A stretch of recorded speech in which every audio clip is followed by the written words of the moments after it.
کس چیز کی وجہ سے عورت کا انتخاب کرتا ہے؟ اس کے حسن و جمال کی وجہ سے۔ اکثر اس کے ذہن میں جو دھن ہوتی ہے وہ یہی ہوتی ہے۔ تو رسول پاک صلی اللہ علیہ وسلم نے ارشاد فرمایا کہ عورت سے 4 وجوہات کی بنیاد پر شادی کی جاتی ہے۔ کتنی وجہ سے بولیے؟ 4۔ پہلا فرمایا لی جمالیہا، عورت کے حسن و جمال کی وجہ سے اس سے شادی کی جاتی ہے، پہلی وجہ۔ دوسری فرمایا لی مالیہا، اس کے مال اور دولت کی وجہ سے اس سے شادی کی جاتی ہے کہ وہ مالدار عورت ہے۔ تیسرا آپ نے ارشاد فرمایا لی حسبہا او نسبہا، اس کے حسب اور نسب کی وجہ سے کہ بڑے گھرانے کی عورت ہے، اس وجہ سے شادی کی جاتی ہے۔ چوتھا فرمایا لی دینہا، اس کے دین کی وجہ سے۔ اور میرے آقا صلی اللہ علیہ وسلم نے ارشاد فرمایا اوصیکم بذات الدین، میں تمہیں وصیت کرتا ہوں کہ ہمیشہ دیندار عورت کا انتخاب کرنا، کیونکہ دین سے بڑھ کر نہ کوئی دولت ہے، دین سے بڑھ کر نہ کوئی حسب نسب ہے، اور دین سے بڑھ کر نہ کوئی مال و دولت ہے۔ دین سے میری مراد کیا ہے؟ چند دن پہلے ایک خاتون کا سوال میرے پاس آیا کہ ایک شخص نماز بھی پڑھتا ہے، بہت دیندار ہے، لیکن بڑا بد اخلاق ہے۔ میں نے انہیں لکھ کے بھیجا، میں نے کہا آپ دینداری کا معنی سمجھنے میں خطا کر گئی ہیں۔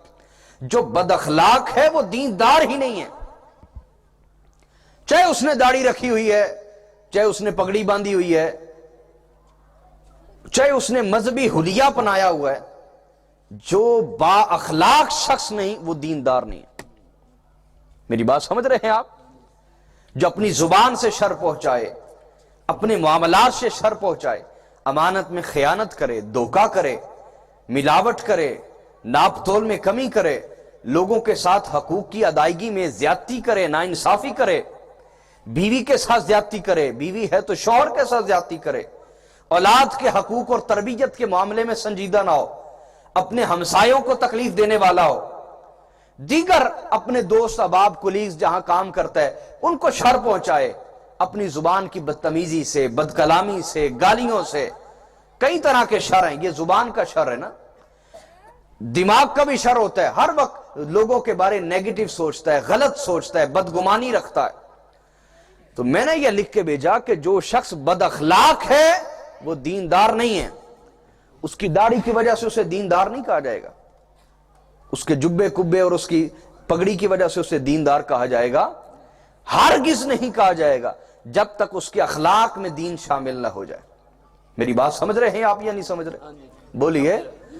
تو یہ کہنا ہی غلط ہے کہ ایک آدمی دیندار ہے اور بد اخلاق ہے، یہ کہنا ہی غلط ہے، وہ دیندار ہے ہی نہیں۔ جس کے اخلاق ابھی تک ٹھیک نہیں ہوئے وہ دیندار کہاں سے ہو گیا؟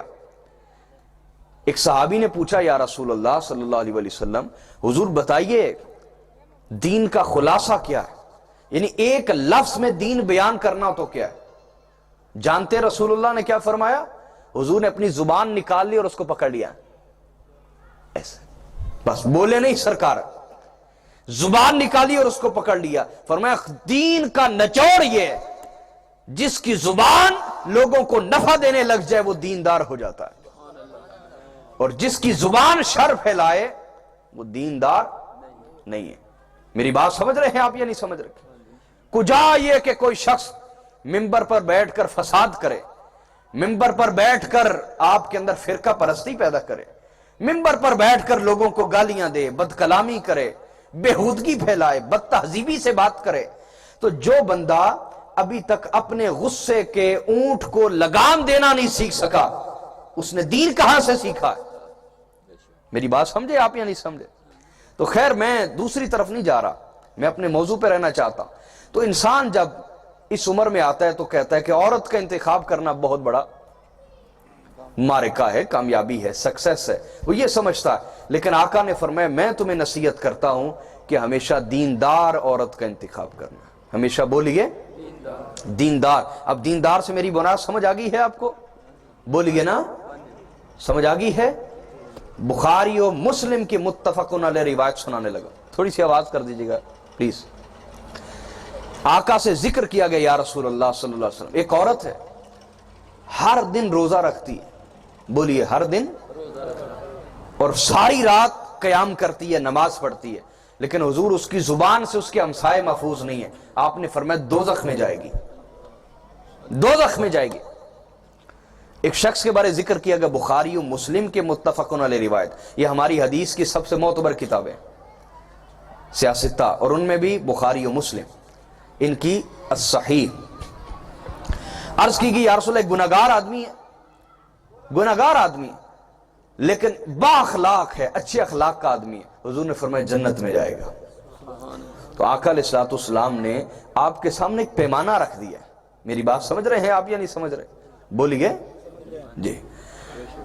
حضرت ابو ذر غفاری پوچھنے لگے, کہا یا رسول اللہ کیا زبان سے بولے ہوئے الفاظ پر بھی ہمارا امتحان ہوگا؟ جبکہ ہم نماز بھی پڑھتے ہوں, روزہ بھی رکھتے ہوں, حج زکوٰۃ بھی, یہ سارے معاملات سے گزرتے ہوں. حضور نے فرمایا ابو ذر, سب سے زیادہ لوگ دوزخ میں اپنی زبان کی وجہ سے جائیں گے, چاہے وہ نماز روزہ کیوں نہ رکھتے ہوں, اپنی زبان کی وجہ سے دوزخ میں جائیں گے. میری بات سمجھ گئے ہیں؟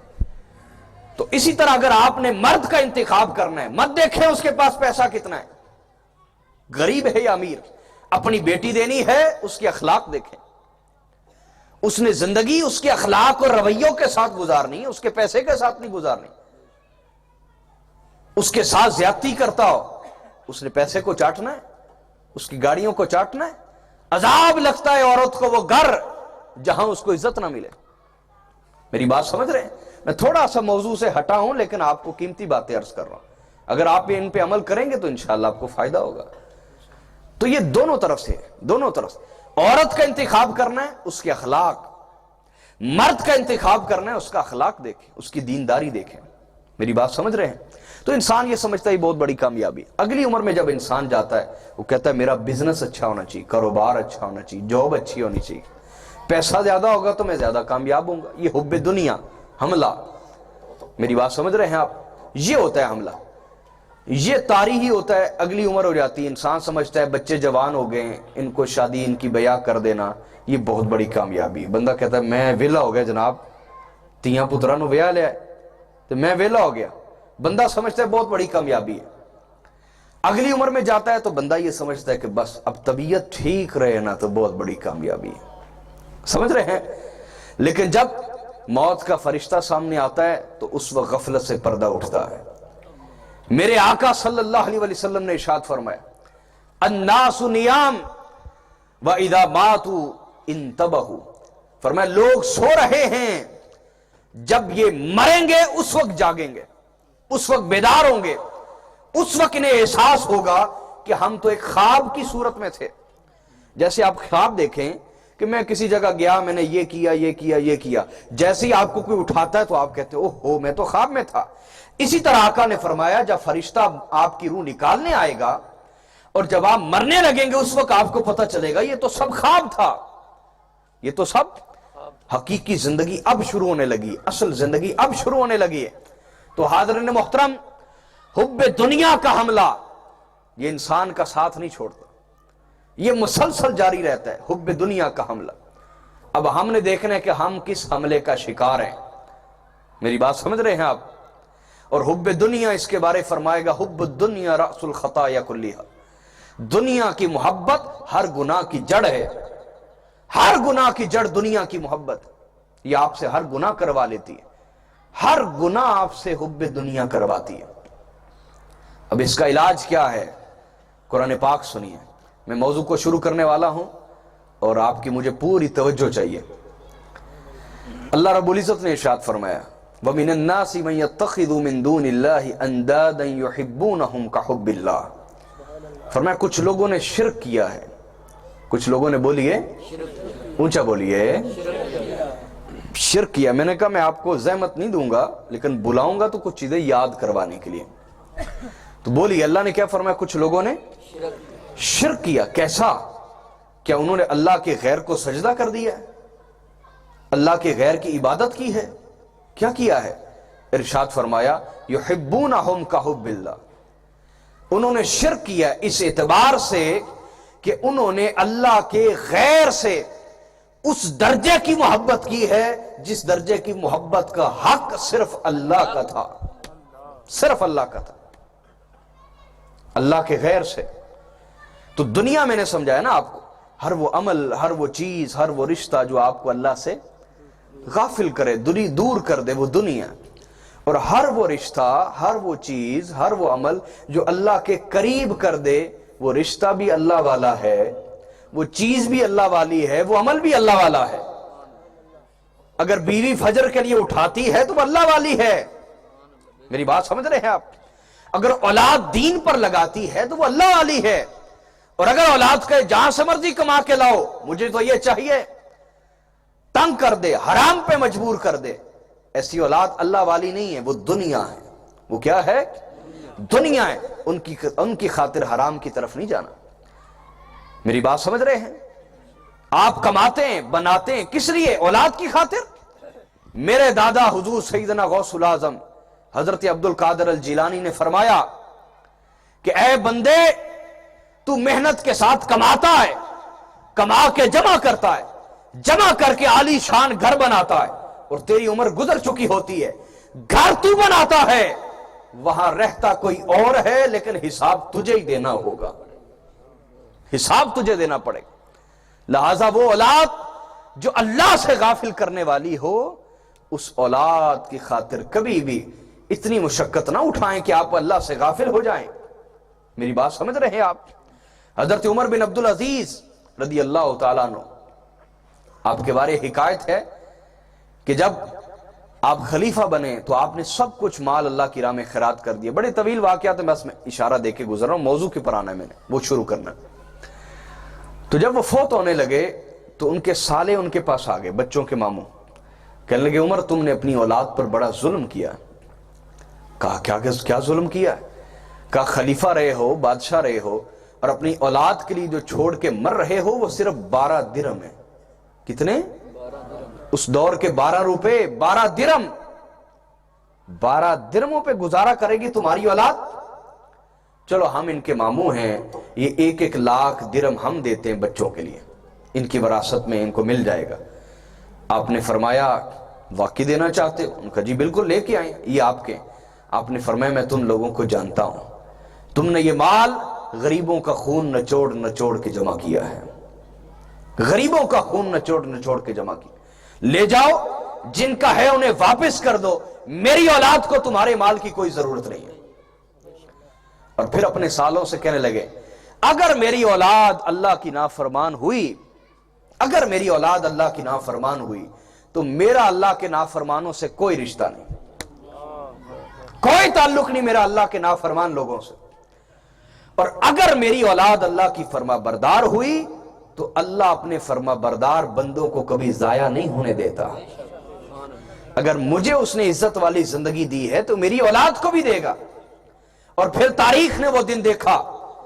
حاضرین محترم توجہ فرمائیں، تاریخ نے وہ دن دیکھا اور یہ نیلا بوڑھا آسمان گواہ بنا کہ وہی عمر بن عبدالعزیز کے سالے جو اپنی اولادوں کے لیے لاکھوں دراہم چھوڑ کے مرے، کروڑوں روپے چھوڑ کے مرے، ان کی اولادیں دمشق کی جامع مسجد کے سامنے بھیک مانگتی تھی، اور عمر بن عبدالعزیز کی اولادیں ایک ایک مجلس میں 100 گھوڑے اللہ کی راہ میں خیرات کیا کرتے تھے.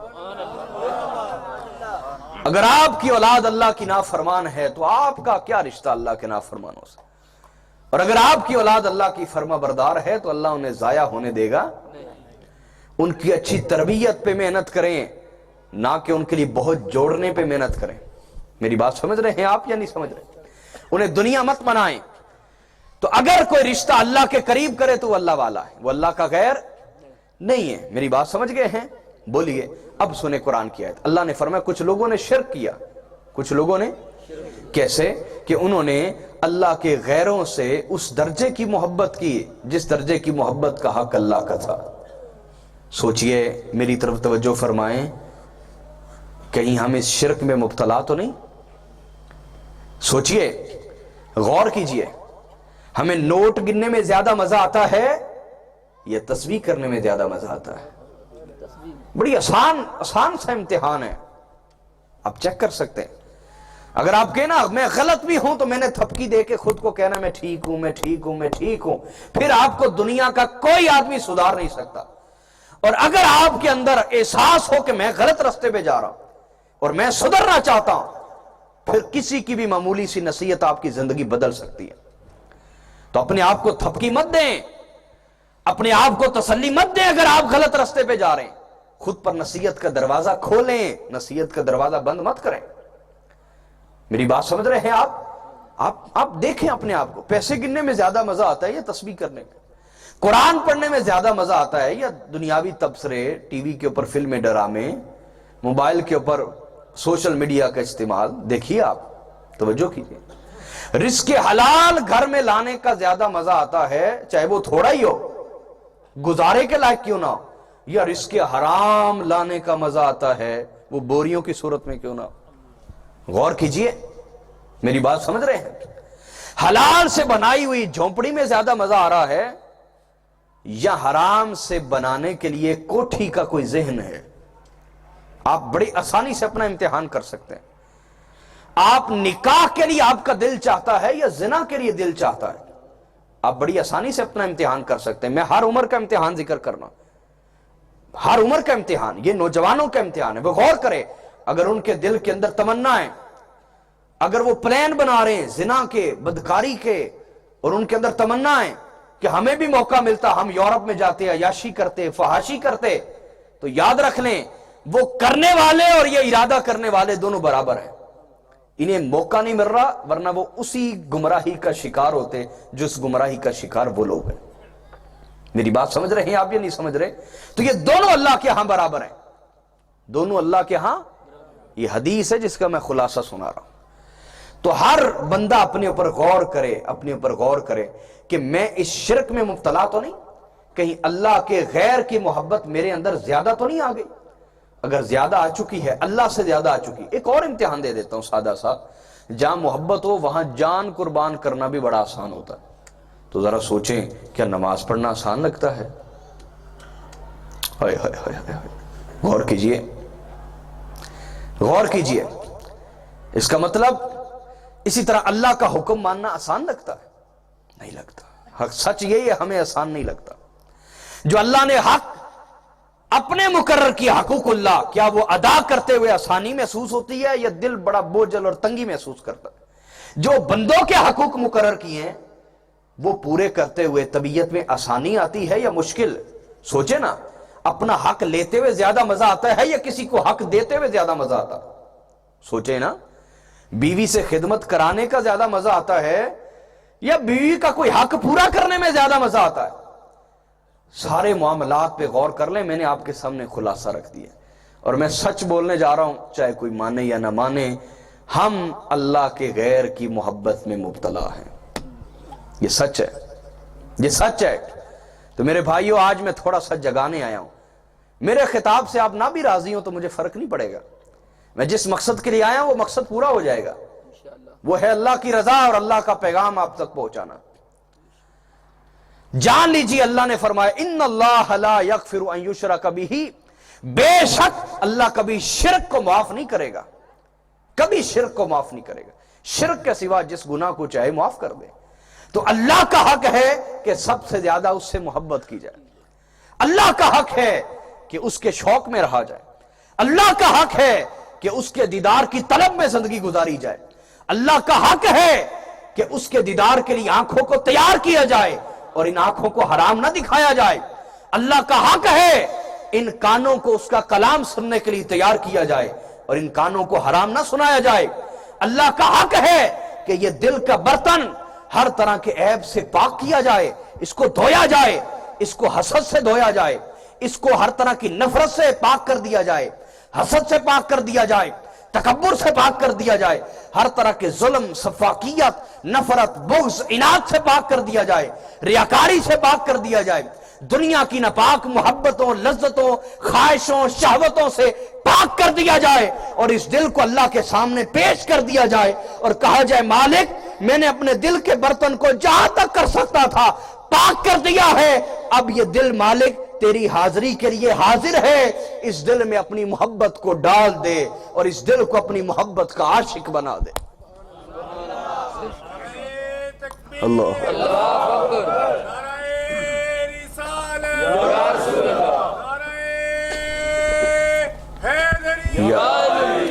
میری بات کو سمجھے ہیں آپ یا نہیں سمجھے؟ یہ ہمیں آج توبہ کرنی ہے، آج اللہ سے معافی مانگنی ہے۔ سارے جو مرد بیٹھے ہیں ہم غیرت والے ہیں یا نہیں؟ بولیں ذرا، سب ہے نا؟ میرا تو یہی یقین ہے مرد کے اندر اللہ نے غیرت رکھی ہوتی۔ کس اعتبار سے؟ کیا کوئی مرد چاہتا ہے کہ اس کی بیوی کے دل میں کسی اور کے لیے بھی رغبت ہو، کوئی چاہت ہو؟ مرد عورت کی ہر غلطی برداشت کر سکتا ہے، یہ کبھی بھی برداشت کر سکتا، ہر اس کی بد اخلاقی سہ جائے گا عورت کی، لیکن جب اسے محسوس ہوا کہ اس کے دل میں کسی اور کے لیے چاہت ہے وہ اسے کبھی بھی برداشت کرے گا۔ میری بات سمجھ رہے ہیں؟ آپ کو تھوڑی سی غیرت دی گئی ہے تو کبھی غور کیا ہے کہ اللہ غیور ہے، اس نے غیرت کو پیدا کیا ہے، وہ بہت غیرت والا ہے، تو کیا اللہ رب العزت کے لیے یہ بات قابل قبول ہے کہ اس نے جن دلوں کو پیدا کیا ہو ان دلوں میں اس کے غیر کی محبت ہو؟ میری بات سمجھ رہے ہیں آپ یا نہیں سمجھ رہے؟ پیچھے تک سمجھ آ رہی ہے میری بات؟ بولیے۔ تو ہمیں اپنے دلوں کو صاف کرنا ہوگا، اللہ سے معافی مانگنی ہوگی اور رجوع کرنا ہوگا، کیونکہ اللہ نے یہ ایمان کے لیے شرط قرار دی ہے۔ اللہ تعالیٰ نے ارشاد فرمایا، اب میں گفتگو کو شروع کر رہا ہوں، باقاعدہ ذوق کے ساتھ بیٹھے سنیں بھی اور ساتھ ساتھ ہمیں اپنی اصلاح بھی کرنی ہے۔ اللہ رب العزت نے ارشاد فرمایا قرآن پاک میں، والذین آمنوا اشد حبا للہ، کہ جو ایمان والے ہیں وہ اللہ سے بڑی شدید محبت کرتے ہیں، وہ اللہ سے بڑی شدید محبت کرتے ہیں۔ آئے ہائے ہائے، یہ ایمان کے لیے اللہ نے علامت قرار دی ہے کہ جو ایمان والے ہیں وہ اللہ سے بہت شدید محبت کرتے ہیں۔ اللہ اکبر، شدید محبت کرتے ہیں۔ یہ اللہ سے محبت اور شدید کرنا یہ ایمان کی علامت ہے۔ اگر ہم چاہتے ہیں کہ ہم ایمان والے واقعی بن جائیں تو ہمیں محنت کرنی ہوگی اور اپنے وجود کو اللہ کی شدید محبت کے ساتھ مزین کرنا ہوگا۔ یہ اللہ نے ایمان کی علامت قرار دی، ایمان کی بولیے علامت، اور آقا علیہ الصلوۃ والسلام نے اس کو خوب واضح کر کے بیان فرمایا ہے۔ حضور نے ارشاد فرمایا، آپ سے پوچھا گیا ای الاسلام ای العمل افضل، حضرت معاذ ابن جبل روایت کرتے ہیں، حدیث کو امام احمد بن حنبل اور طبرانی نے بیان کیا، یا رسول اللہ سب سے افضل ایمان کیا ہے؟ کیا پوچھا گیا؟ بولیے سب سے، بولے نا، کوئی خاموش نہ رہے، سب سے افضل ایمان کیا ہے؟ حضور نے ارشاد فرمایا سب سے افضل ایمان یہ ہے ان تحب للہ وتبغض للہ وتعمل لسانک فی ذکر اللہ، فرمایا سب سے افضل ایمان یہ ہے کہ تو جس سے بھی محبت کرے صرف اللہ کے لیے کرے، اور سب سے افضل ایمان یہ ہے کہ تو جس سے بھی نفرت کرے صرف اللہ کے لیے کرے، اور سب سے افضل ایمان یہ ہے کہ تو اپنی زبان کو ہمیشہ اللہ کے ذکر میں مشغول رکھے، اس کو غافل نہ ہونے دے۔ اب ہم اپنے گریبانوں میں جھانکیں، ہماری جن سے دوستیاں ہیں، تعلق ہیں، یاریاں ہیں، رشتے ہیں، کیا وہ اللہ کے لیے ہیں یا دنیا کے لیے ہیں؟ میں نے دنیا پہلے سمجھا دیا شروع میں، وہ آپ کے ذہن میں فوری آ جانا چاہیے نا، فوری آ جانا چاہیے۔ ہماری دوستیاں، اٹھنا بیٹھنا، تعلق، یاریاں، یہ کن کے ساتھ ہے؟ غور کرنا ہے، کیا یہ اللہ کے لیے ہے یا دنیا کے لیے؟ اسی طرح ہم جن سے نفرت رکھتے ہیں، سوچنا ہے وہ اللہ کے لیے نفرت رکھتے ہیں یا اپنی ذات کے لیے نفرت رکھتے ہیں، غور کرنا ہے۔ اور ہماری زبان کتنی دیر اللہ کا ذکر کرتی ہے؟ آقا نے فرمایا جس میں یہ تینوں باتیں جمع ہو جائیں اس کا ایمان سب سے افضل ہو جاتا ہے، اس کا ایمان بولیے سب سے افضل ہو جاتا ہے۔ اور آقا علیہ الصلوۃ والسلام کے اصحاب میں بہت سارے ایسے لوگ تھے جنہیں اللہ نے اس افضل ایمان سے نوازا، بولیے اس افضل ایمان سے نوازا۔ حضرت عمر فاروق رضی اللہ تعالیٰ عنہ بیان فرماتے ہیں، حضرت عمر فاروق، اور اس حدیث کو امام بخاری نے بیان کیا، کس نے؟ بولیے امام بخاری نے بیان کیا حضرت عمر فاروق کی اس روایت کو۔ وہ بیان کرتے ہیں کہ آقا علیہ الصلوۃ والسلام کے سامنے حضرت مصعب بن عمیر آ رہے تھے، حضرت مصعب بن عمیر آ رہے تھے، اور انہوں نے کیا؟ مینڈے کی کھال اوڑی ہوئی ہے، مینڈے کی، اور کوئی کپڑے نہیں ہیں جسم کے اوپر، صرف مینڈے کی کھال اوڑی ہوئی ہے مینڈے کی، آ رہے ہیں۔ تو آقا علیہ الصلوۃ والسلام نے فرمایا انظروا الی ھذا الرجل، دیکھو تو صحیح اس جوان کو، دیکھو تو صحیح۔ جی یا رسول اللہ، فرمایا انظروا الی ھذا الرجل نور اللہ قلبہ، فرمایا دیکھو اس جوان کو، اللہ نے اس کے دل کو نور سے بھر دیا ہے، اس کے دل کو نور سے بھر دیا ہے۔ یا رسول اللہ اس نے تو مینڈے کی کھال پہن رکھی، اس کا تو یہ حال ہے۔ آقا علیہ الصلوۃ والسلام نے ارشاد فرمایا میں نے اسے اس دور میں بھی دیکھا ہے جب اس کے والدین زندہ تھے، جب اس کے والدین بولیے زندہ تھے، اس دور میں بھی دیکھا، اور وہ اسے سب سے قیمتی لباس لے کے دیتے تھے۔ مکہ میں یہ ماڈل تھے حضرت مصعب بن عمیر، ماڈل سمجھتے ہیں جن کو دیکھ کے لوگ فیشن اپناتے ہیں، ماڈل تھے، سٹار تھے، جن کو دیکھ کے لوگ فیشن اپناتے ہیں، سٹار تھے اپنے دور میں مکہ میں۔ حضور نے فرمایا میں نے اس کا وہ وقت بھی دیکھا ہے، اس کے ماں باپ زندہ تھے، سب سے قیمتی لباس اس کو لے کے دیتے تھے، بہترین کھانا کھلاتے تھے، پلاتے تھے، بہترین شاہانہ زندگی گزارتا تھا، اور آج دیکھو اللہ کے عشق نے اس کا کیا حال کر دیا ہے کہ مینڈے کی کھال ہے اور کوئی ہوش نہیں ہے، اور کوئی ہوش ہی نہیں ہے۔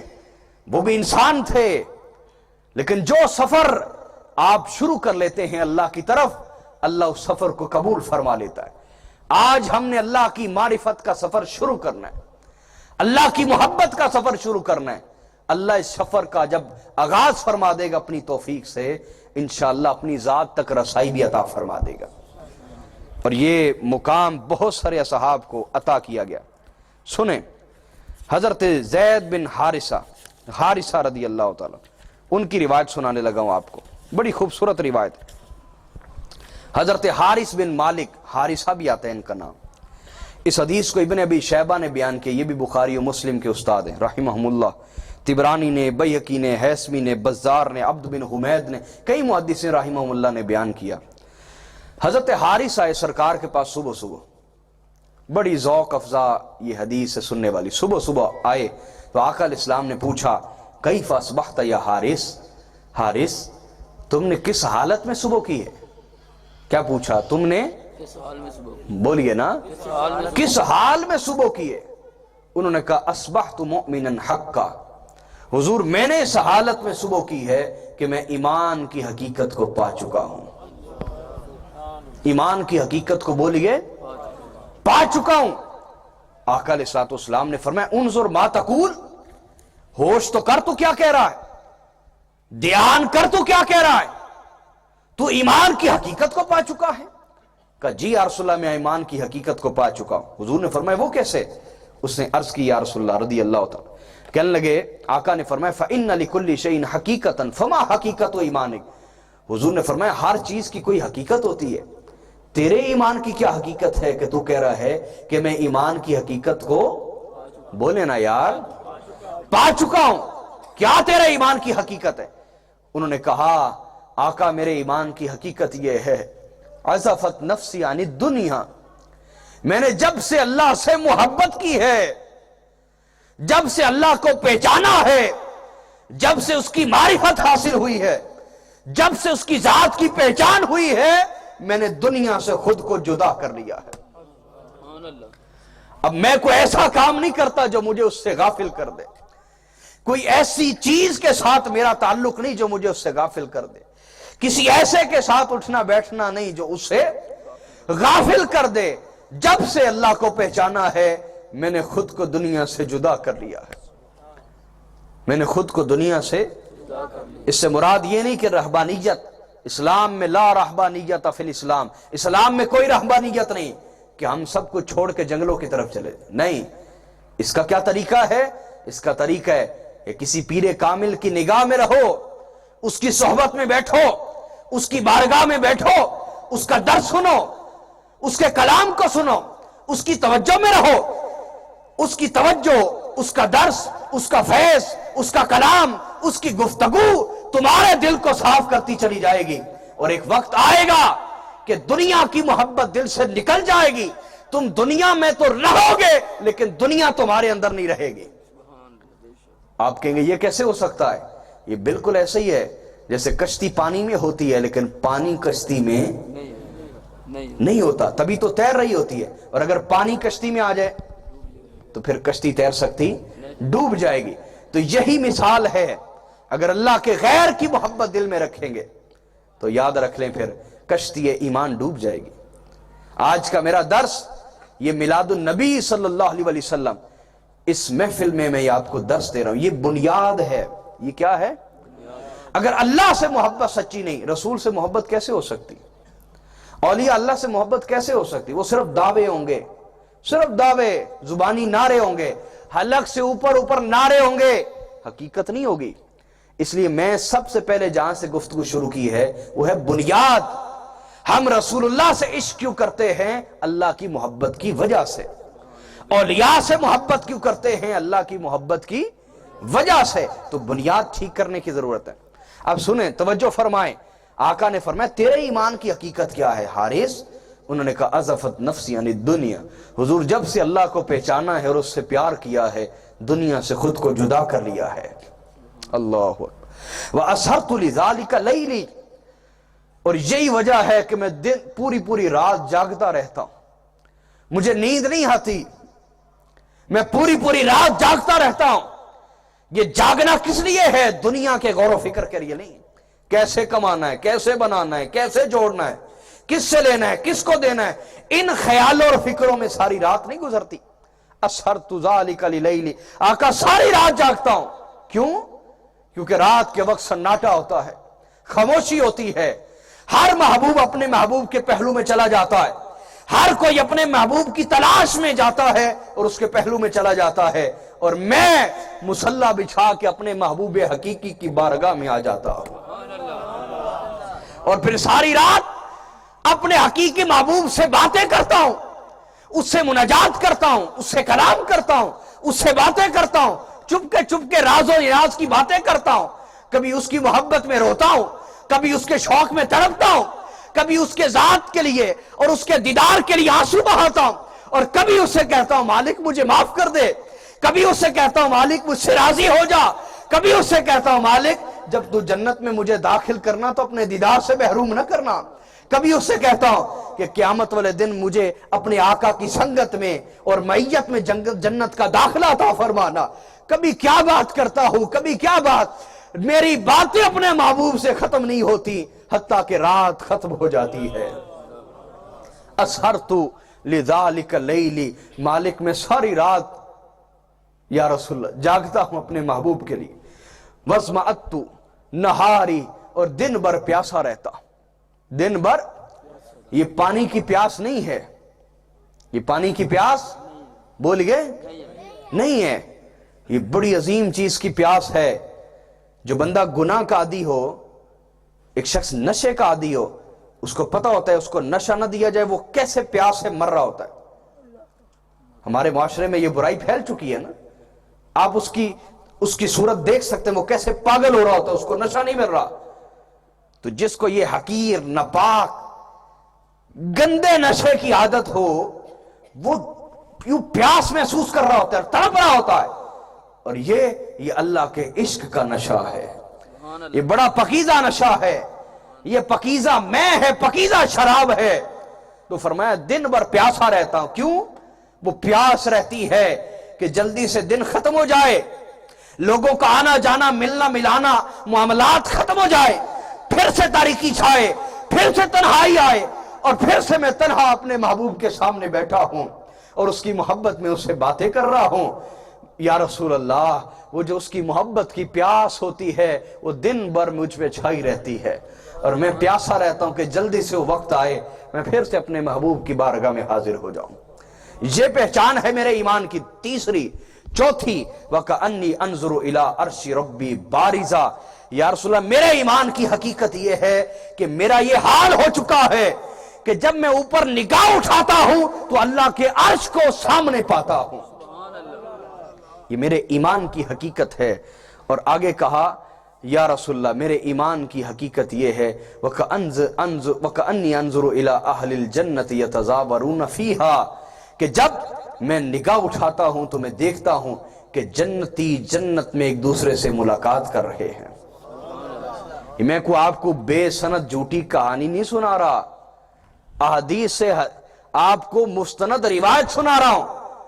یا رسول اللہ میرا حال یہ ہے کہ میں دیکھتا ہوں کہ اہل جنت ایک دوسرے سے ملاقات کریں، جنتیوں کو جنت میں دیکھ رہا ہوتا، اس دنیا میں جنت دیکھ رہا ہوتا ہوں، وَكَأَنِّي أَنظُرُ إِلَىٰ أَهْلِ النَّارِ يَتَضَاغُونَ فِيهَا، اور میں دوزخ کو دیکھ رہا ہوتا ہوں اور دوزخ میں لوگوں کی چیخ و پکار سن رہا ہوتا ہوں۔ اب یہ جب باتیں کی تو رسول اللہ نے یہ نہیں فرمایا کہ یہ کیسے ہو سکتا ہے، تو دنیا میں جنت دیکھ رہا ہے، تو دنیا میں اللہ کا عرش دیکھ رہا، تو دنیا میں دوزخ کو دیکھ رہا ہے، یہ نہیں فرمایا۔ کیا فرمایا؟ توجہ فرمائیں، سرکار نے فرمایا یا حارث عرفت فلزم، فرمایا اے حارث تو عارف ہو گیا ہے،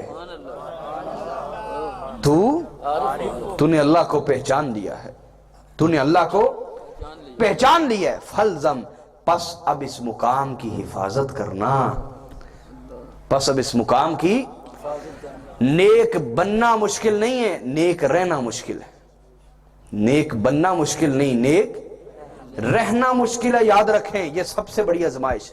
تو آقا علیہ الصلوۃ والسلام نے کیا ارشاد فرمایا؟ فلزم، اس مقام کی حفاظت کرنا، اس مقام کو اپنے ہاتھ سے جانے نہ دینا، کیونکہ یاد رکھیں بھی آپ توجہ نہیں فرما رہے، میں آپ کو حدیث لفظ بلفظ پڑھ کے سنا رہا جی، تھک گئے ہیں، ختم کر دیں جی، پیچھے تک جو لوگ بیٹھے ہوئے، نعرہ تکبیر، نعرہ رسالت، نعرہ تحقیق، نعرہ حیدری، نعرہ غوثیہ۔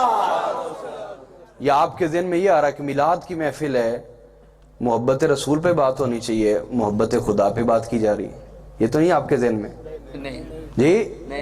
یہ کفار کی علامت اللہ نے بتائی ہے، وہ اللہ اور اس کے رسول میں فرق کرتے ہیں، فرق سے مراد اللہ کی محبت اور رسول کی محبت میں فرق کرتے ہیں، اللہ اور اس کے رسول کی اطاعت میں فرق کرتے ہیں، میری بات سمجھ رہے ہیں؟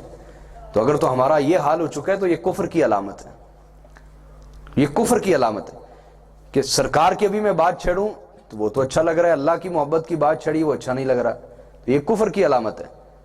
اللہ کے رسول سے بھی محبت اللہ کی وجہ سے، بنیاد اللہ کی محبت ہے۔ میں اس طرف آؤں گا انشاءاللہ، میلاد کی محفل ہے، سرکار کی محبت پہ بات ہوگی، لیکن میں بنیاد پہ بات کر رہا ہوں، بنیاد پہ، میری بات سمجھے ہیں؟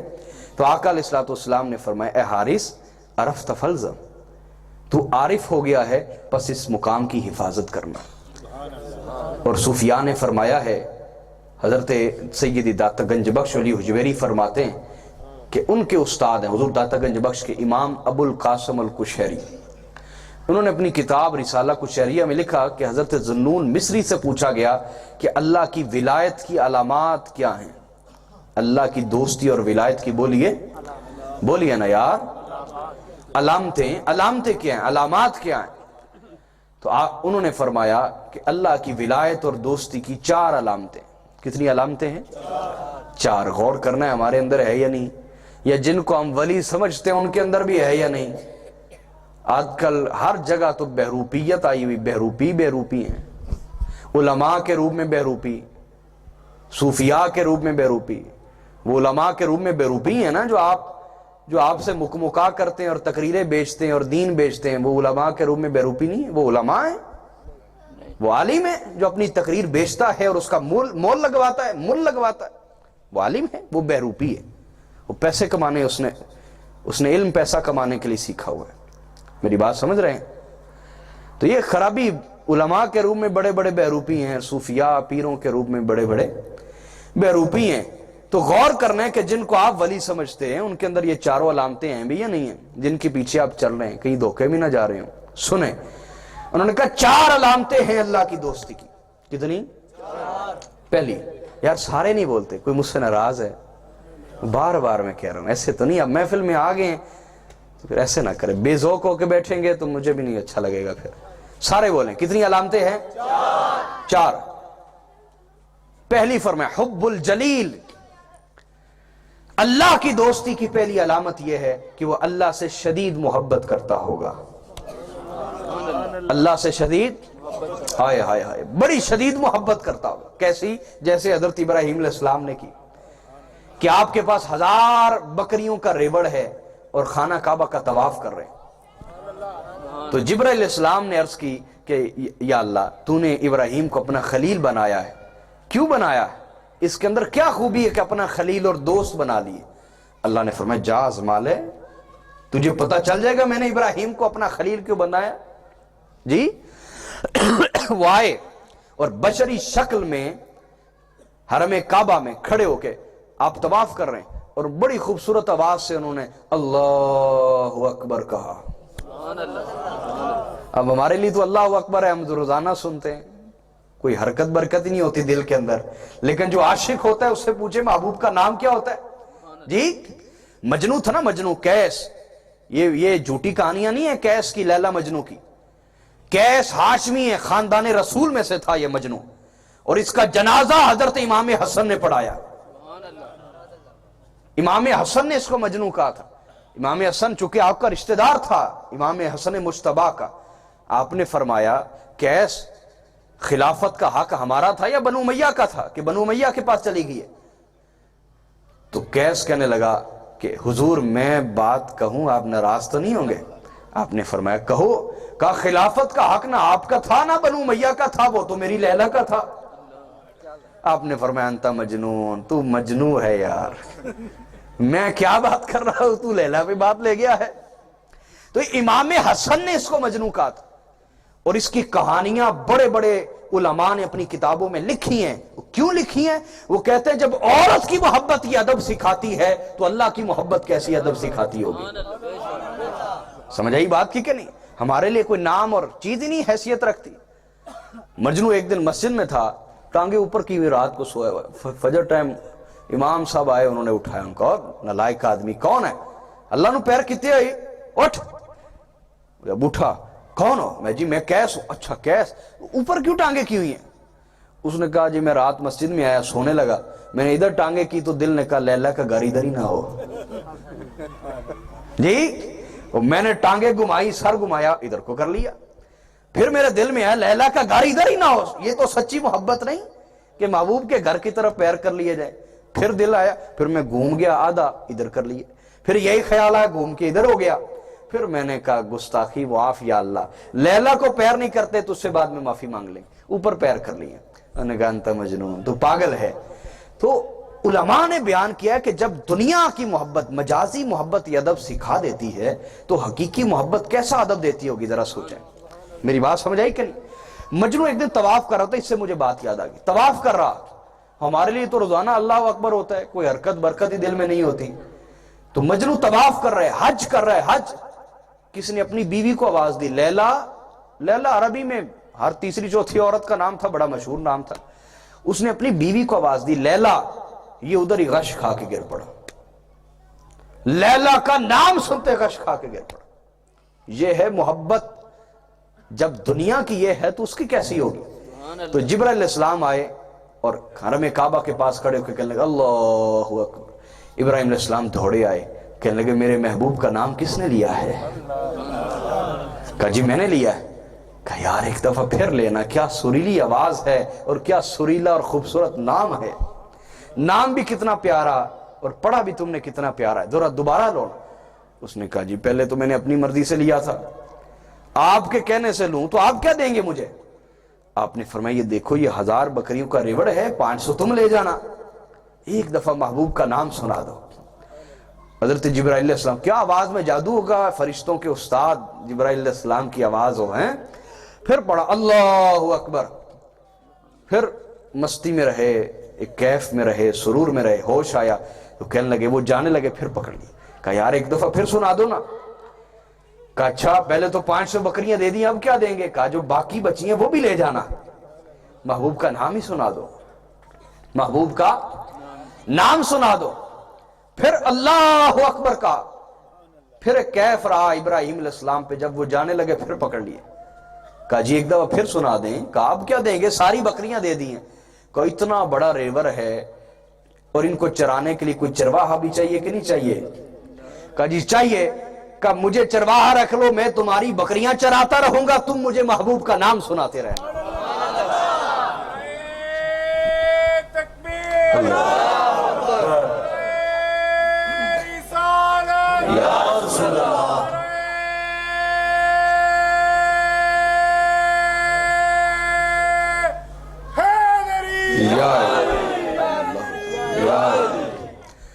تو میرے بھائیوں، میرے بزرگوں، یہ اللہ کی محبت ہمیں دلوں میں پیدا کرنی ہے، دلوں میں بولیے پیدا کرنی ہے۔ اور یاد رکھ لیں اللہ تعالیٰ نے اس کے لیے ایک شرط رکھ دی ہے، ارشاد فرمایا ان کنتم تحبون اللہ فاتبعونی، اگر تم اللہ سے محبت کے دعوے دار ہو تو اس کو سچا ثابت کرو۔ کیسے؟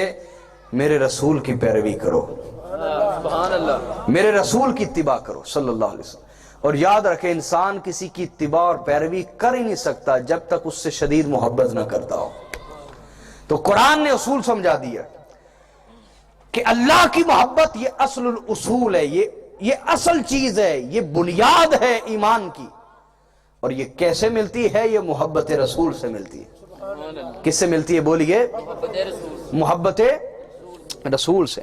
اس لیے حضرت ہشام روایت کرتے ہیں، انصاری صحابی ہیں، کہتے ہیں حضرت عمر فاروق نے عرض کی یا رسول اللہ صلی اللہ علیہ وسلم، آقا آپ مجھے ہر چیز سے بڑھ کر محبوب ہیں، واللہ لانت احب الی من کل شیء حتی من نفسی الا من نفسی۔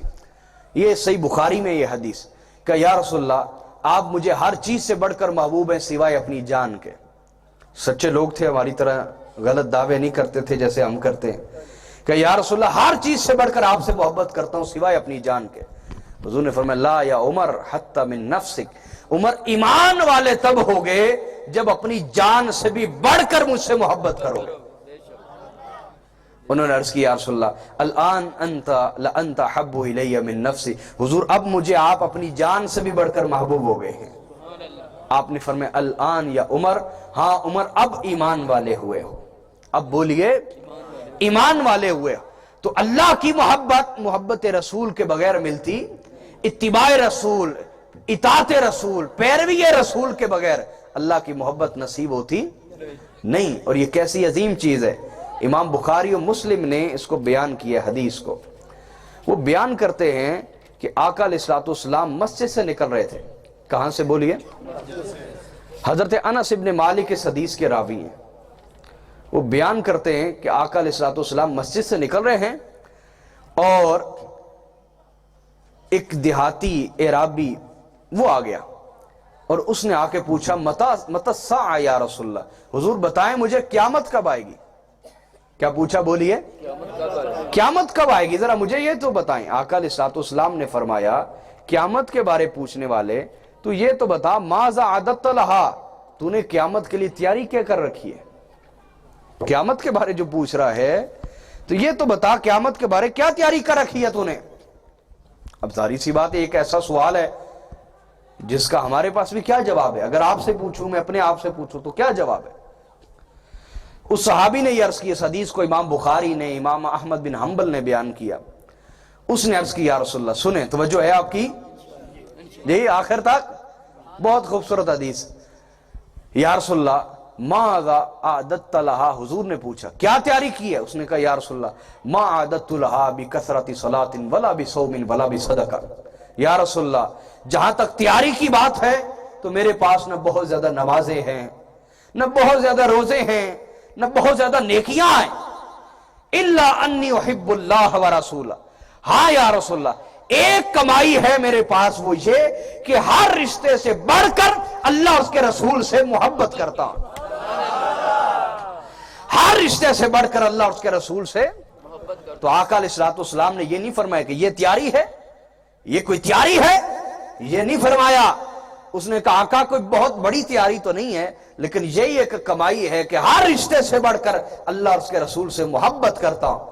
آقا نے فرمایا انت مع من احبب، پھر سن تو جس سے محبت کرتا ہے قیامت والے دن تیرا حشر بھی اسی کے ساتھ ہوگا۔ حضرت انس بن مالک فرماتے ہیں ہمیں اپنی پوری زندگی میں کبھی اتنی خوشی نہیں ہوئی جتنی سرکار کے اس فرمان سے خوشی ہوئی، جتنی سرکار کے اس فرمان سے خوشی ہوئی کہ حضور نے فرمایا انت مع من احبب، تو جس سے محبت کرتا ہے اسی کے ساتھ اٹھایا جائے گا۔ تو حضرت انس کہتے ہیں کہ میرے بھی اعمال رسول اللہ جیسے نہیں اور حضرت ابو بکر و عمر جیسے نہیں، لیکن میں ان سے محبت کرتا ہوں، مجھے امید ہے اللہ میرا حشر بھی انہی کے ساتھ کرے گا۔ تو آپ کو مبارک ہو جو آپ رات کے اس پہر میں بھی اللہ اور اس کے رسول کی محبت میں جمع ہیں، آپ اہتمام کرتے ہیں، آپ خرچہ کرتے ہیں، پیسہ لگاتے ہیں، محبت سے جمع ہوتے ہیں، وقت نکالتے ہیں، یہ سب کچھ اللہ اور اس کے رسول کی محبت کی علامت ہے۔ اللہ اور اس کے رسول کی محبت کی تو مبارک ہو شخص کو جو اللہ اور اس کے رسول سے محبت کرتا ہے، کہ میرے آقا نے فرمایا انتا مع من احبب، جس سے جو کوئی محبت کرتا ہوگا قیامت والے دن اسی کے ساتھ اٹھایا جائے گا۔ اگر ہم اپنے آقا صلی اللہ علیہ وسلم سے محبت کرتے ہیں تو ہمارا ایمان اور یقین ہے کہ حضور کے ساتھ اٹھائے جائیں گے، رسول اللہ کے ساتھ اٹھائے جائیں گے۔ آئی بات سمجھ؟ بولیے۔ اور اس حدیث کو حضرت ابو ذر غفاری کی روایت بھی ہے، انہوں نے بھی ایک دن پوچھا یا رسول اللہ ایک آدمی ہے، انہوں نے اور بات کی، یا رسول اللہ ایک آدمی ہے، انہوں نے قیامت کے بارے نہیں پوچھا، انہوں نے جنرلی بات کی، عمومی بات کی، یا رسول اللہ ایک آدمی ہے وہ کسی سے بڑی محبت کرتا ہے لیکن اس کے اعمال ان جیسے نہیں، اس کا کیا بنے گا؟ حضور نے فرمایا ابو ذر گھبرایا نہ کر۔ حضرت ابو ذر نے تو کسی کے بارے پوچھا نا، لیکن سرکار نے انہیں فرمایا گھبراؤ نہ، انت مع من احببت، ابو ذر تو اسی کے ساتھ ہوگا جس سے تو محبت کرتا ہے۔ حضور کو پتا تھا اپنے بارے تجسس کا شکار ہے، سبحان اللہ۔ اسی طرح حضرت ابو ہریرہ فرماتے ہیں آقا نے ارشاد فرمایا بتاؤ عجیب ایمان کن لوگوں کا ہے؟ حدیث کو امام مسلم نے بیان کیا، امام احمد بن حنبل نے، ابن عبد البر نے، ذہبی نے، دیلمی نے، خطیب بغدادی نے، مناوی رحمہ اللہ نے، کئی محدثین نے بیان کیا۔ بڑی خوبصورت روایت ہے، سننے والی ہے۔ آقا علیہ الصلوۃ والسلام نے ارشاد فرمایا بتاؤ عجیب ترین ایمان کن کا ہے؟ تو صحابہ کرام نے عرض کی یا رسول اللہ عجیب ترین ایمان انبیاء کا ہوگا۔ فرمایا انبیاء کا کیسے عجیب ایمان ہوگا؟ ان پر تو اللہ کا کلام نازل ہوتا ہے اور فرشتے اترتے ہیں، ان کا ایمان کیسے عجیب ہوگا؟ وہ تو مشاہدہ کرتے ہیں اور دیکھتے ہیں، آبزرویشن کرتے ہیں، مشاہدہ کرتے ہیں۔ یا رسول اللہ پھر فرشتوں کا ایمان عجیب ترین ہوگا؟ آقا علیہ السلام نے فرمایا فرشتوں کا ایمان کیسے عجیب ہوگا؟ وہ تو اللہ کے محضر میں، اس کی بارگاہ میں موجود ہوتے ہیں اور اللہ کے کلام کو براہ راست سنتے ہیں، اس کی تسبیح کرتے ہیں، اس کی بارگاہ میں موجود رہتے ہیں، ان کا کلام کیسے عجیب، ان کا ایمان کیسے عجیب ہوگا؟ کہ یا رسول اللہ پھر ہمارا ایمان عجیب ہے؟ آپ نے فرمایا تمہارا ایمان عجیب کیسے ہے کہ جبکہ میں تمہارے اندر موجود ہوں، آئے ہائے ہائے، میں تمہارے اندر موجود ہوں، تم اللہ کے رسول کو دیکھ رہے ہو، قرآن کو اترتا دیکھتے ہو، درجنوں معجزات میرے ہاتھوں پر ظہور پذیر ہوتا دیکھتے ہو، کبھی دیکھتے ہو کہ حدیبیہ کے موقع پہ پانی کم ہو گیا ہے اور میری انگلیوں سے خون کی بجائے پانی کے چشمے پھوٹ رہے ہیں، یہ دیکھ رہے ہو؟ کبھی یہ دیکھتے ہو کہ کھارا کڑوے پانی کا کنواں ہے اور میں اس میں لعاب دہن تھوکتا ہوں، لعاب دہن ڈالتا ہوں، وہ ہمیشہ کے لیے میٹھا ہو جاتا ہے، یہ دیکھتے ہو؟ کبھی دیکھتے ہو حضرت قتادہ کی آنکھ نکل گئی اور وہ ڈیلا لے کے آتے یا رسول اللہ آنکھ نکل گئی، حضور فرماتے جنت لینی ہے یہ آنکھ؟ کہ یا رسول اللہ آنکھ میں نے مانگی ہے، جنت کا ذکر آپ نے کی ہے، حضور اختیار ہے آپ کے پاس، دونوں عطا فرما دے۔ کبھی یہ دیکھتے ہو؟ اور جب آقا نے اپنا لعاب دہن لگا کے آنکھ جوڑی تو وہ فرماتے ہیں کہ پہلی آنکھ سے زیادہ نظر آنا شروع ہو گیا۔ یہاں پر کچھ خطیب گمراہ کرتے ہیں، وہ کہتے ہیں دیکھو جو آنکھ اللہ نے دی تھی اس سے کم نظر آتا ہے، جو مصطفیٰ نے دی تھی اس سے زیادہ نظر آتا تھا۔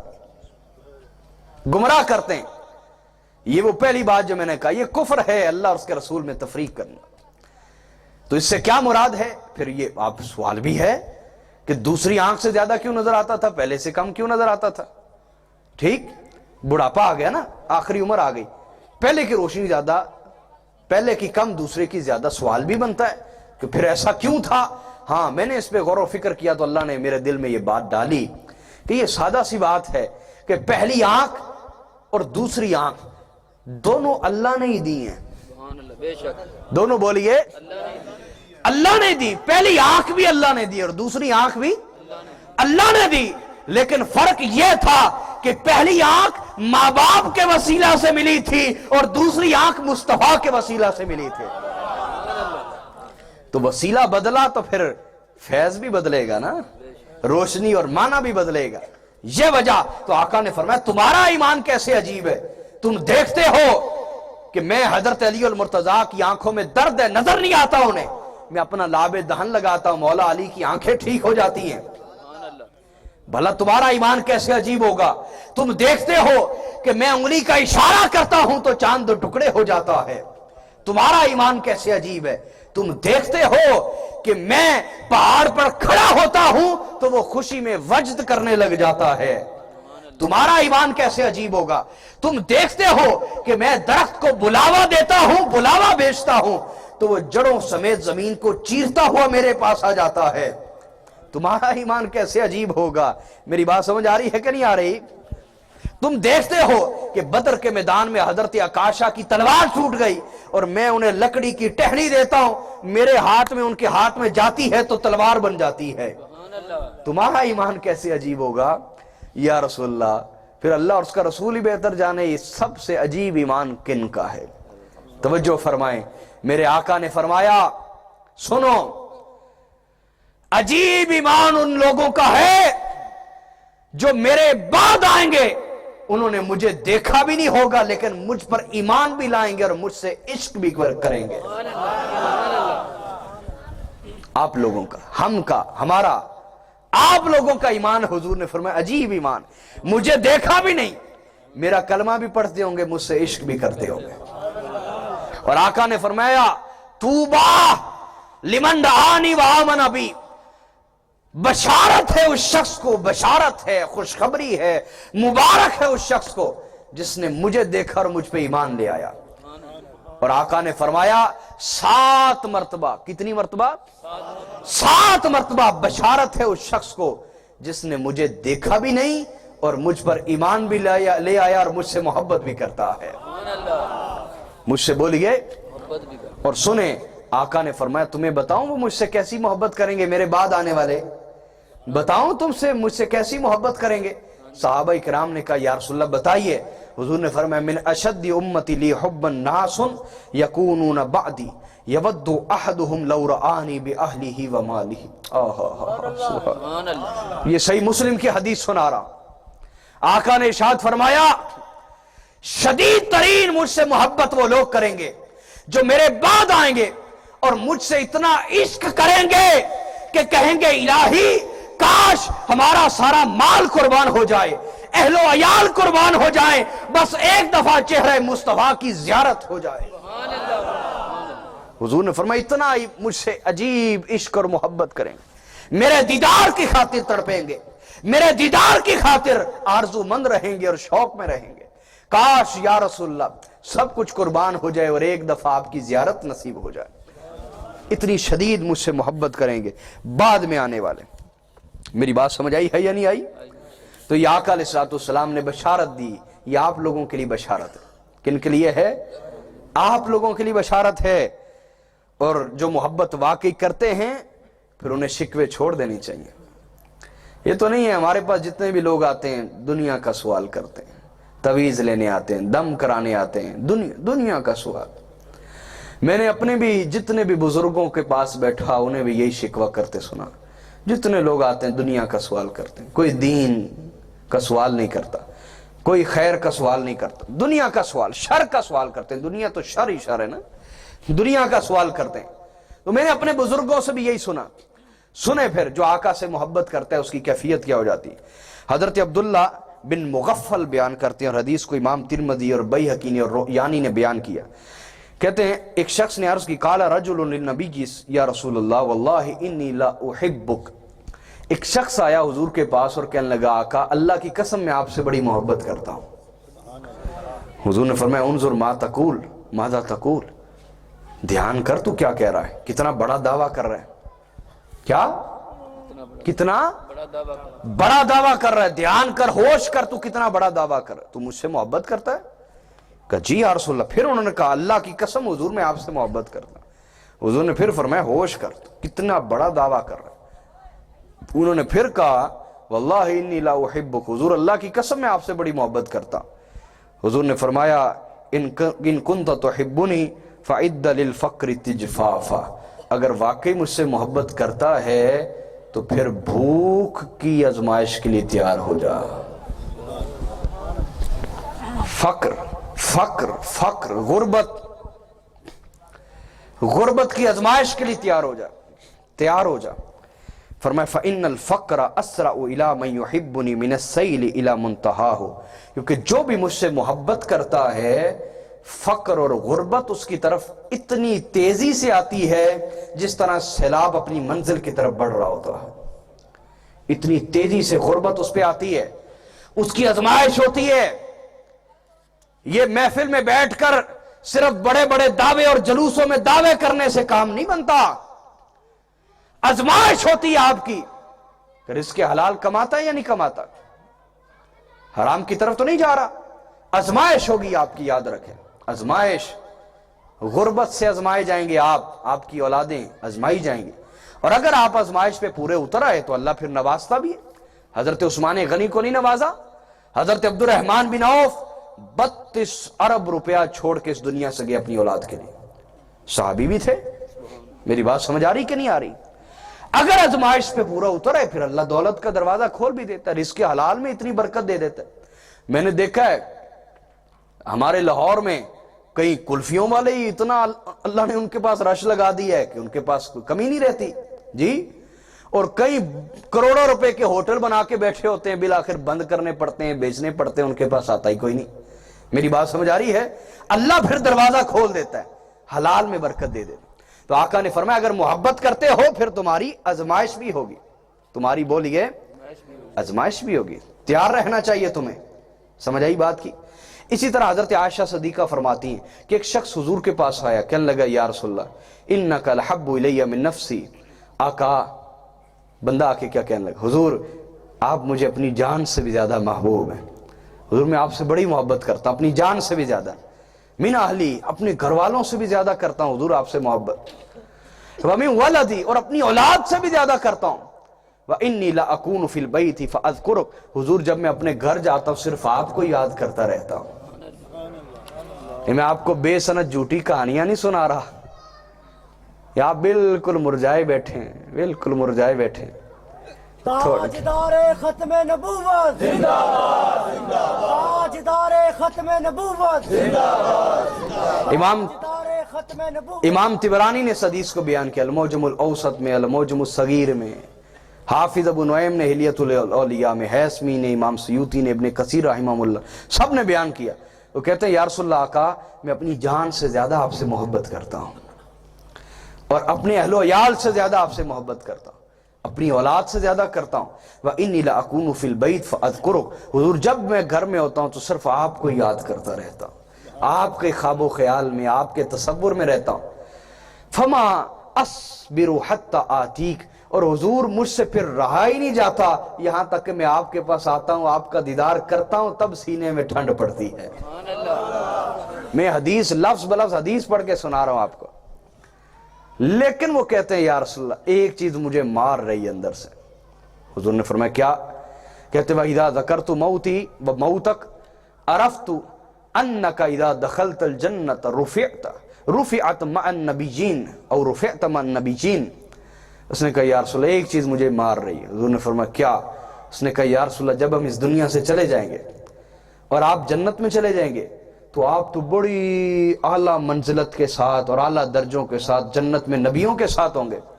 بھلا مجھ جیسا گناہگار کہاں آپ کو دیکھ پائے گا حضور؟ اس دنیا میں تو جیسے یاد آتی ہے دوڑتا آتا ہوں, آپ کا دیدار کر لیتا ہوں. حضور آنکھیں ٹھنڈی ہو جاتی ہیں, سینہ ٹھنڈا ہو جاتا ہے, آنکھیں روشن ہو جاتی ہیں آپ کے دیدار سے. آقا بس یہ چیز تکلیف دیتی ہے, سوچتا ہوں کہ جب جنت میں آپ ہوں گے تو آپ تو بڑے اونچے مقام پہ ہوں گے, کہاں آپ کا دیدار مل پائے گا؟ آقا علیہ الصلوۃ والسلام خاموش ہو گئے.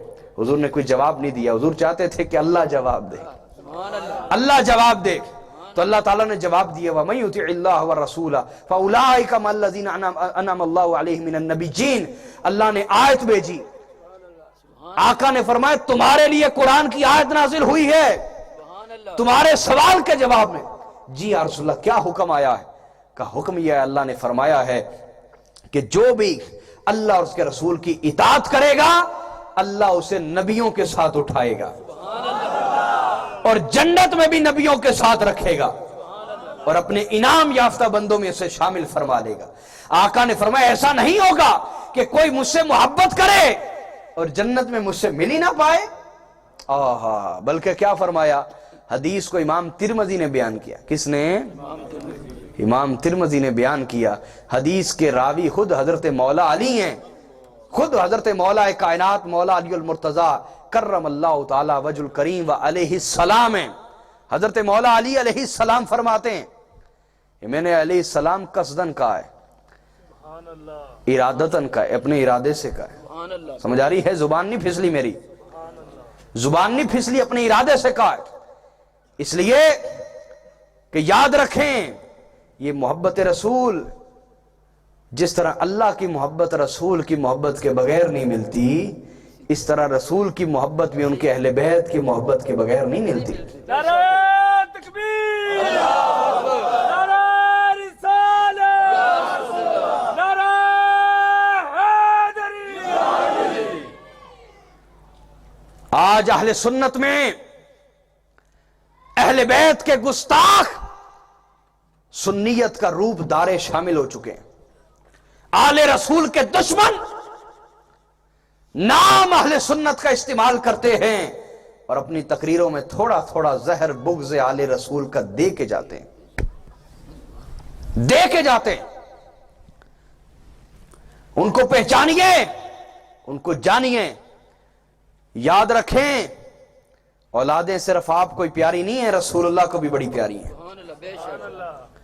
آپ رسول کی آل اولاد سے تو بغض رکھیں، نفرت رکھیں، اس لیے کہ آپ کے پیر صاحب رکھتے ہیں، آپ کے خطیب صاحب رکھتے ہیں، جی آپ ان کے پیچھے چل کے حضور کے خاندان کی نفرت پالنے لگ جائیں تو یاد رکھیں اس خطیب اور پیر کا کوئی حصہ نہیں جنت میں۔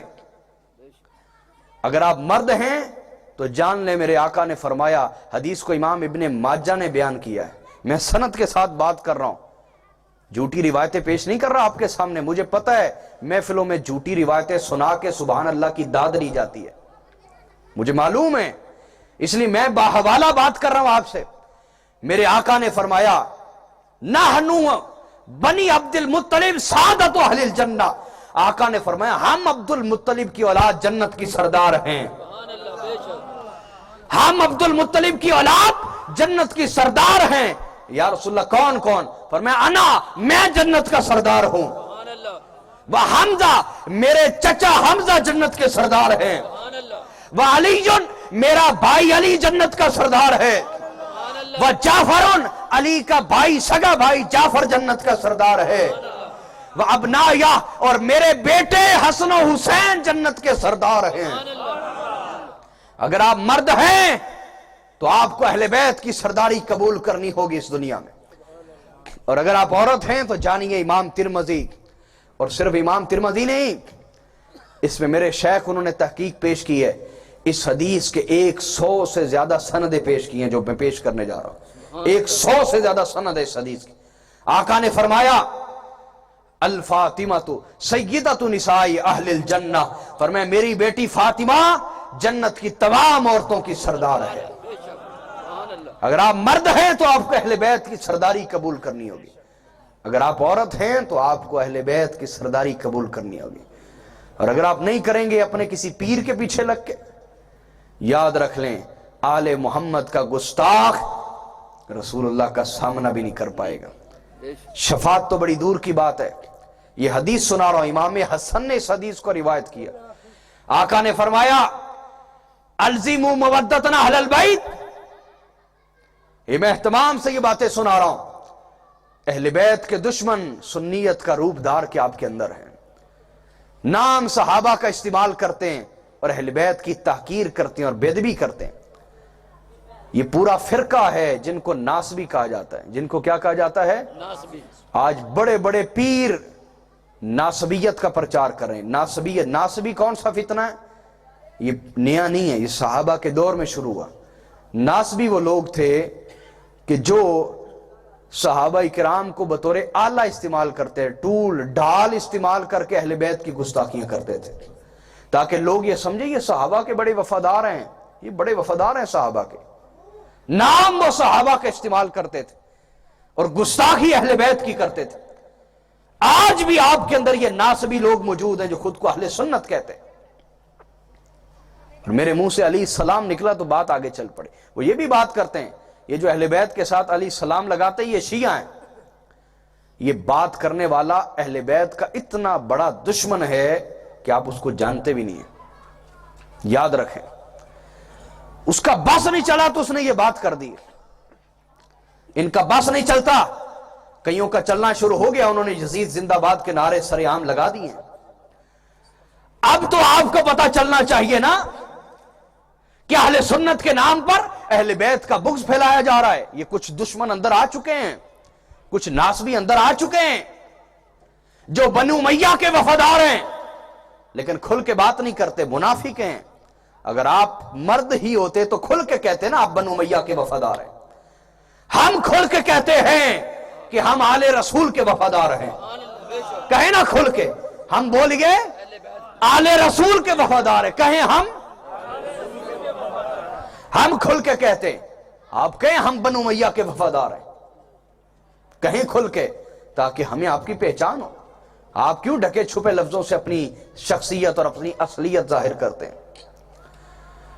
تو اہل بیت کے ساتھ علیہ السلام لگا دیں تو مشکوک نظروں سے دیکھنے لگ جاتے ہیں. ایسے ایسے لوگ جنہیں 10 تک عربی میں گنتی نہیں آتی, یہاں فتوے وہ لگاتے ہیں جن کو 10 تک عربی میں گنتی نہیں آتی.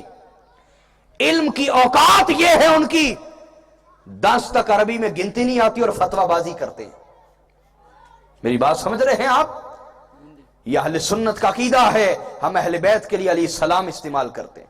جو اس سے ہٹا ہوا ہے وہ ناسبی ہے, اہل بیت کا دشمن ہے, بے ایمان شخص ہے. میں صرف 2 دلیلیں پیش کرنے لگا ہوں. میری بات غلط ہو, میں سید ہوں, آل رسول ہوں. مجھے پتا ہے یہ جو برے علماء ہیں, علماء 2 قسم کے ہوتے ہیں, ایک حق والے ایک برے. یہ جو بے عمل برے ہمارے دشمن علماء ہیں, اہل بیت کے دشمن علماء ہیں, جنہیں حسین پہ بھی علیہ السلام پہ کربلا میں فتوہ بازی کی, وہ آج بھی ہیں آپ کے اندر. یزید اور اس کے خاندان کی باقیات کہتے ہیں ان کے اثرات, ان کی باقیات آپ کے اندر موجود ہیں. لیکن انہیں پتا ہونا چاہیے اگر آپ بنو امیہ کی باقیات ہیں تو ہم اہل بیت کی باقیات ہیں, ہم رسول اللہ کی باقیات ہیں. ہم لوگوں کے ایمان اور عقیدے کو بچانے کی پوری کوشش کریں گے, چاہے لوگ ہمارے پیچھے چلے نہ چلیں. وہ ہر دور میں ہوتا ہے. آپ مولویوں کے پیچھے چلتے رہے ہر دور میں, اہل بیت کے پیچھے کتنے چلے ہیں. ایک درد دل ہے, آپ کو برا لگے تو میں معافی چاہوں گا. میری بات سمجھ رہے ہیں آپ دیکھیے, تلاش کیجئے, پوری صحیح بخاری شریف پڑھیے. میں اعتراض نہیں کر رہا, میں ایک ادنا سا اسٹوڈنٹ ہوں, امام بخاری کا ادنا خادم ہوں, لیکن ایک شکوہ تو دل میں پیدا ہوتا ہے. پوری صحیح بخاری میں امام جعفر صادق سے ایک بھی حدیث روایت نہیں کی گئی, اور امام بخاری جتنی بھی حدیثیں لائے ہیں وہ کسی نہ کسی حوالے سے اہل بیت کے شاگرد ہیں. میری بات سمجھ آ رہی ہے آپ کو؟ یہ کیا ہے؟ امام بخاری کی اہل بیت سے بغض اور نفرت نہیں ہے. اہل بیت, امام بخاری مجبور تھے کہ وہ دور ایسا تھا کہ باقاعدہ بنو امیہ اور بنو عباس نے اہتمام کیا تھا کہ اہل بیت کا نام کتابوں سے نکالا جائے, ان سے حدیث نہ لی جائے. کتابیں جلا دیتے تھے, علماء کو مار دیتے تھے. ایسے درجنوں واقعات ہیں میرے اس ذہن میں اور دل میں, میں آپ کو سنا سکتا ہوں لیکن میں موضوع سے نہیں ہٹنا چاہتا. امام بخاری اس حد تک مجبور تھے لیکن انہوں نے اپنے اہل بیت سے محبت ظاہر کی ہے. کیسے؟ صرف صحیح بخاری شریف پڑھیں, صرف صحیح بخاری پڑھیں. اہل سنت کون تھے میں ان کا عقیدہ بتانے لگا. صرف صحیح بخاری اور مسلم پڑھ لیں, درجنوں جگہ جب اہل بیت کا نام آتا ہے امام بخاری اور مسلم علیہ السلام لکھتے ہیں. کیا لکھتے ہیں؟ علیہ السلام لکھتے ہیں. اب جس کو بخاری اور مسلم وہ اہل سنت اچھے نہیں لگتے, اس کا مطلب اس کے اندر کوئی اہل بیت کی خرابی ہے کہ اہل بیت کے ساتھ علیہ السلام لگا دیں, اس کے اندر گڑبڑ شروع ہو جاتی ہے, اس کے دماغ میں کچھ چلنا شروع ہو جاتا ہے. میری بات سمجھ آ رہی ہے؟ ہو سکتا ہے میرے جانے کے بعد کچھ لوگ کچھ باتوں پہ اعتراض کریں, اس لیے میں ساتھ ساتھ جواب عرض کرتا چلا جا رہا ہوں. تو میں یہاں تھوڑا سا روایت سے ہٹا, میں بات آپ کو سنانے لگا تھا کہ حضرت مولا علی المرتضیٰ علیہ السلام نے حدیث کو روایت کیا، امام ترمذی نے اس کو بیان کیا کتاب المناقب میں۔ حضور علیہ السلام سے پوچھا گیا، یا رسول اللہ ہم آپ سے اور آپ کے اہل بیت سے محبت کرتے ہیں تو ہمارا کیا بنے گا جنت میں؟ آقا نے فرمایا سنو، میں اپنی اختتامی گفتگو کر رہا ہوں، ذرا جاگ کے بیٹھیں، تھوڑا سا ذوق دکھائیں۔ آقا نے ارشاد فرمایا سنو، آقا نے فرمایا من حب الحسن والحسین، جس نے بھی حسن و حسین سے محبت کی، وَأَبَاهُمَا ان کے والد علی المرتضیٰ سے محبت کی، وَأُمَّهُمَا ان کی ماں فاطمہ سے محبت کی، کانا معی فی درجۃ یوم القیامہ، وہ قیامت والے دن جنت میں اسی درجے میں ہوگا جس درجے میں میں ہوں گا۔ نعرہ تکبیر، نعرہ رسالت، نعرہ حیدری، نعرہ غوثیہ۔ آقا نے فرمایا اہل بیت سے محبت کرنے والوں گھبرانا نہیں ہے، گھبرانا نہیں ہے۔ اگر آپ نے ہم سے محبت کی ہے تو ہم لجپال ہیں۔ یہ نہیں ہوگا کہ آپ کسی اور جگہ ہوں گے اور ہم کسی اور جگہ۔ جنت میں بھی اللہ ہمیں اس درجے میں رکھے گا جس درجے میں رسول اللہ ہوں گے۔ سبحان اللہ۔ اب مجھے پتا ہے کہ ہم آل رسول، ہمیں دل سے ماننے والے تھوڑے ہوتے ہیں اور دل سے اعتراض کرنے والے ہم پر زیادہ ہوتے ہیں۔ اور یہ بھلا کون لوگ ہیں؟ یہ وہی لوگ ہیں جو ناسبی علماء اور ناسبی پیروں کے پیروکار ہیں۔ وہ ہماری بات کبھی تسلیم نہیں کرتے، بلکہ ہماری بات پہ تصدیق کروائیں گے اسی بندے سے جا کے جنہیں 10 تک عربی میں گنتی نہیں آتی ہوتی۔ میری بات سمجھ رہے ہیں آپ؟ تصدیق کرواتے ہیں باقاعدہ ایسے لوگوں سے۔ علم کا ان کا معیار یہ ہوتا ہے۔ اللہ اکبر۔ تو ہو سکتا ہے اعتراض پیدا ہو، اتنی بڑی گستاخی کر دی، کہاں رسول اللہ کا درجہ، کہاں ایک عام اہل بیت سے محبت کرنے والے کا درجہ، اتنی بڑی گستاخی۔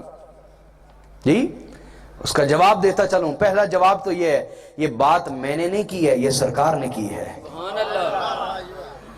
اور سیاستہ کی حدیث سنا رہا ہوں آپ، امام ترمذی اس کے راوی ہیں۔ آقا نے فرمایا وہ میرے درجے میں میرے ساتھ ہوگا جو حسن و حسین و علی و فاطمہ سے محبت کرنے والا۔ پہلا جواب اس کا یہ۔ دوسرا جواب یہ، جو ہم سے محبت کرتے میں ان کی نظر جواب کرنے والا، بڑا خوبصورت جواب ہے، سننا چاہیں گے؟ یہ آپ کی نظر محبت کرنے والوں کی نظر۔ دوسرا جواب یہ ہے کہ وہ جو سرکار کے درجے میں ہوں گے وہ اس درجے کے مالک نہیں ہوں گے، مالک درجے کے سرکار ہی ہوں گے۔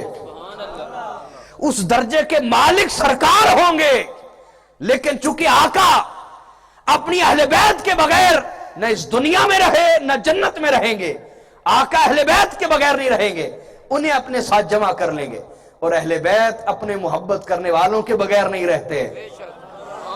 اس درجے کا، اس درجے کا مالک کوئی اور نہیں ہوگا، مالک سرکار ہوں گے۔ مالک ماننے والے، محبت کرنے والے، لیکن چونکہ محبت بڑوں سے کی ہوگی، میں نیوا میرا مرشد اچا، ہائے ہائے ہائے، میں نیوا، میں کٹیا، میں ادنا، میرا مرشد اچا ہے، تو اچیاں دے سنگ لائی۔ وہ اونچوں کے ساتھ جب سنگت لگ جاتی ہے تو اونچے لجپال ہیں۔ آقا نے فرمایا وہ درجہ تمہارے لائق نہیں ہوگا کہ تم اس درجے میں آؤ، وہ تو نبیوں سے بھی افضل درجہ ہے۔ درجہ میرا ہوگا، میں مالک ہوں گا، جس کو مرضی اس درجے میں بلا لو۔ تو اہل بیت سے محبت کرنے والے انشاءاللہ جنت میں سرکار کے ساتھ جمع ہوں گے۔ حاضرین محترم، میں گفتگو کے اختتام کی طرف آتا ہوں اور آپ سے گزارش کرتا ہوں کہ یہ محافل انعقاد کرتے رہیں، اس سے محبت رسول پروان چڑھتی ہے، محبت رسول اگلی نسلوں میں منتقل ہوتی ہے، محبت رسول ہمارے رگ و ریشے میں پیدا ہوتی ہے۔ یہ محافل جو کرتے ہیں ان کے لیے میں دعا کرتا ہوں اللہ انہیں عظیم اجر عطا فرمائے دنیا آخرت میں، اس کا اہتمام کرتے رہیں۔ اور میں سلام پیش کرتا ہوں محفل کے نقیبوں کو اور ان کو بھی۔ میں ہمیشہ کہتا ہوں کہ محبت رسول پھیلانے میں، اور ہم اہل سنت ہیں، ہمارا عقیدہ عشق اہل بیت اور تعظیم صحابہ پر قائم ہے۔ بولیے عشق اہل بیت۔ حضرت شاہ ولی اللہ محدث دہلوی واضح کر دیا